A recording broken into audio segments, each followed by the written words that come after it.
final algunos están consiguiendo que se hable más de la crisis de Credit Suisse que de sus propios problemas internos. Esta semana la verdad es que el algodón no engaña.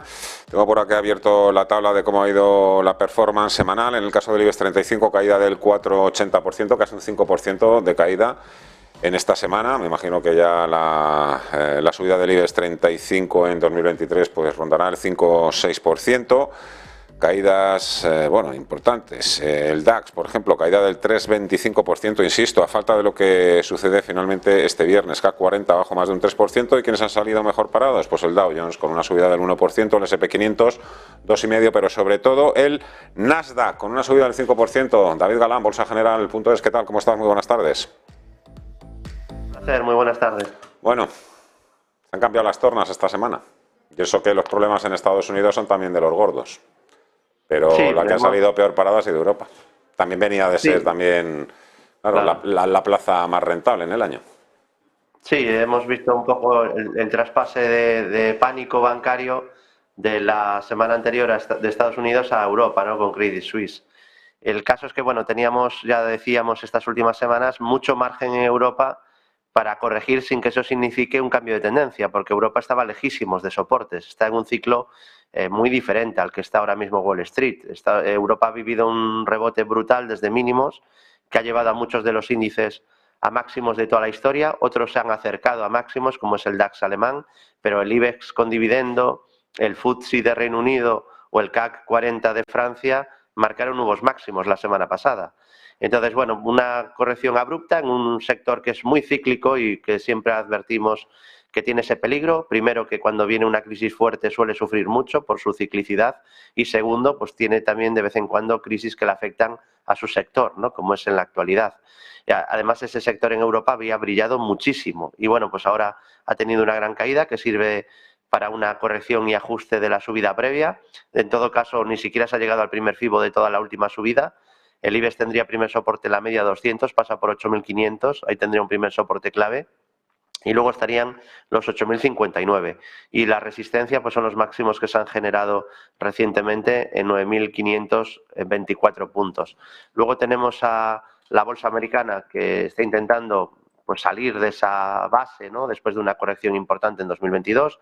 El Dow Jones fue el único que fue capaz de superar los máximos de verano, pero es verdad que ahora en cambio está mostrando más debilidad, porque con la caída del petróleo el sector de energía está haciéndolo peor, el sector salud ha descansado un poquito y luego también pues tenemos más pujante quizá ahora la tecnología, lo cual es sorprendente, ¿no? Yo creo que el mercado lo que está, porque en otras circunstancias con pánico y con caídas, lo normal es que se comporte peor el activo de beta más alta, que es el Nasdaq. Pero como esta crisis ha afectado sobre todo al sector bancario y también está presente en el Dow Jones, pues está afectando el componente sectorial más al Dow que no al Nasdaq, donde la tecnología está empezando a mejorar un poco, probablemente descontando que este miedo o este temor a una crisis bancaria pues haga que la FED sea menos agresiva, que el techo de subida de tipos, que ya casi se iba al 6%, pues se haya moderado y que incluso para la próxima reunión, esta próxima semana, pues ya se esté discutiendo incluso que si a lo mejor no se suben tipos, ¿no? Entonces, cuando se habla de 50 puntos. Entonces, esto favorece a los activos de larga duración, tecnología, growth, y por eso ese dispar comportamiento. En el caso del Dow, rompió soporte, rompió la media 200, cumplió un doble techo, cumplió un triple techo también y tiene pendiente un rango, una especie de rango, el objetivo quizá menos fiable de los tres hacia 30.700, y luego tenemos al S&P 500 que también ha roto la media 200 sesiones, lo cual pues no es positivo porque había conseguido ponerse ligeramente por encima durante unos días y se ha vuelto a poner por debajo. Vamos a ver si es capaz de recuperar. La media está plana, es decir, falta de tendencia, no es muy clara ahora la situación. La clave, sobre todo en el SP, es no perder el mínimo anterior, que es 3.764. Y tendría resistencia intermedia en 4.195 y, sobre todo, la clave, romper máximos de verano, porque es el máximo anterior, que el Dow sí superó, pero el resto de índices americanos no, en 4.325. Y el Nasdaq 100 está en un momento interesante porque está empezando a mejorar. Me gusta mucho lo que ha hecho porque ha sido capaz Primero de romper la bajista y la media 200 sesiones.